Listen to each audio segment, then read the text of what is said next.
गांव के एक छोटे से घर में सास और बहू रहती थीं। सास नामकीन और बहू निखरी खुशियों से भरी थीं।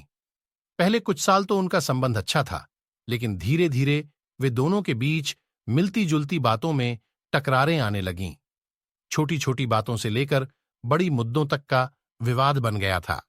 गांव के मुखिया ने एक दिन एक प्रतियोगिता आयोजित की, जिसमें सास बहू को एक टीम बनाकर प्रतियोगिता में भाग लेने की आवश्यकता थी। सास बहू ने तो पहले में समझौता नहीं किया, लेकिन फिर उन्होंने सोचा कि यह एक मौका है उनके बीच की समस्याओं को हल करने का। सास और बहू ने मिलकर काम शुरू किया।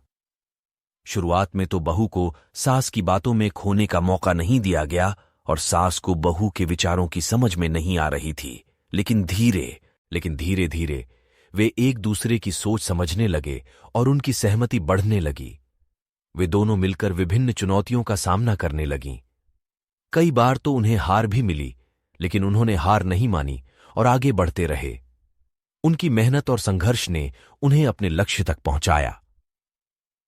प्रतियोगिता के दिन सास बहू की टीम ने दिखाया कि उनके बीच की मित्रता और सहयोग किसी भी मुश्किल को पार कर सकते हैं। उनकी टीम ने प्रतियोगिता में भाग लेते समय दिखाया कि सहमति और समझौता से उन्हें किसी भी समस्या का समाधान निकालने में मदद मिल सकती है। इस प्रतियोगिता ने सास बहू की जीवन में नई रौनक डाली। उनकी बीच की दूरियां मिट गई और उनकी मित्रता में और भी मजबूती आ गई। वे अब एक दूसरे के साथ हंसते, खेलते और खुशियां मनाते रहते थे। इस कहानी से हमें यह